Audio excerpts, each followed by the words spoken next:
Evangelho do terceiro domingo do tempo comum.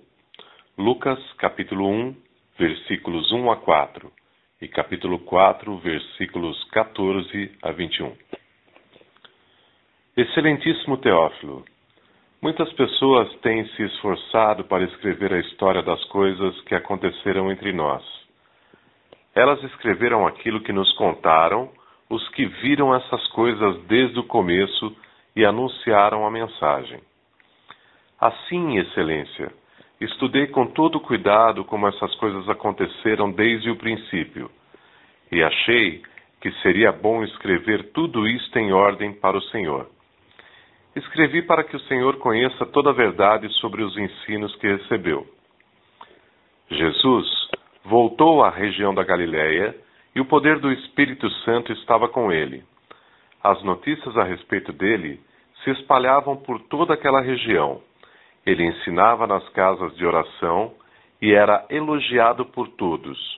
Jesus foi à cidade de Nazaré, onde havia crescido. No sábado, conforme o seu costume, foi à casa de oração. Ali, ele se levantou para ler as Escrituras Sagradas e lhe deram o livro do profeta Isaías. Ele abriu o livro e encontrou o lugar onde estava escrito assim: O Espírito do Senhor está sobre mim. Ele me escolheu para anunciar as boas notícias aos pobres.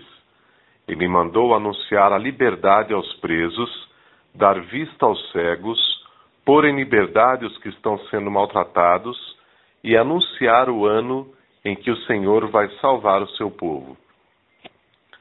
Jesus fechou o livro, deu ao ajudante da casa de oração e sentou-se. Todas as pessoas na casa de oração estavam com os olhos fixos nele.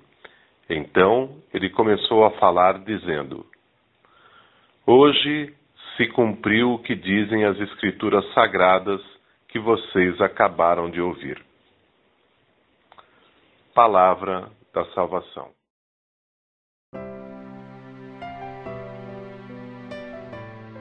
Lucas não foi apóstolo e não vivenciou o ministério público de Jesus.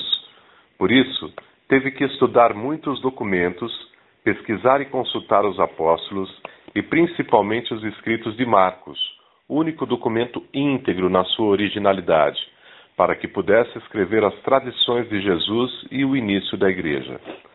Ter fé do Evangelho é crer e aderir a Deus, que entra na história da humanidade. Nesse sentido, todos os cristãos são como Teófilo, nome que significa amigo de Deus, aquele a quem Lucas dedica seus escritos. Após o batismo, Jesus foi para o deserto, e ali foi tentado e venceu o mal. Agora, ele volta repleto da força do Espírito Santo para a região da Galiléia, fazendo milagres e transformando a vida das pessoas, o que fez com que sua fama logo se espalhasse. Jesus era israelita e por isso também frequentava as sinagogas aos sábados, para rezar e ouvir as leituras e comentários da lei e dos profetas. Os que faziam as leituras eram membros da comunidade, pessoas instruídas ou visitantes que conheciam bem as Escrituras. E Jesus foi convidado na sinagoga de Nazaré a proclamar a leitura. O fato de se levantar, pegar livro, ler a Escritura e sentar-se para explicá-la, faz com que ele seja visto como um escriba e não como uma pessoa comum. Somente Jesus poderia ler em primeira pessoa o texto de Isaías, aplicando-o diretamente a si, prenunciando sua missão. Ele, objeto da profecia, está presente em pessoa, cheio do Espírito Santo, vindo anunciar aos humildes e pequeninos a salvação que liberta todos de tudo que as fazem sofrer, que as escravizam e que as afastam do reino de Deus.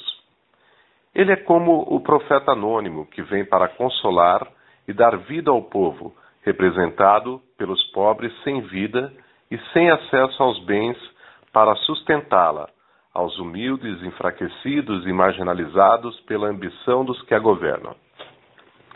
O ano da graça referido é o jubileu celebrado em Israel a cada 50 anos, o ano sabático. Aquele era o momento em que todos podiam recuperar os direitos que haviam sido perdidos. Quem estava devendo recebia o perdão das suas dívidas.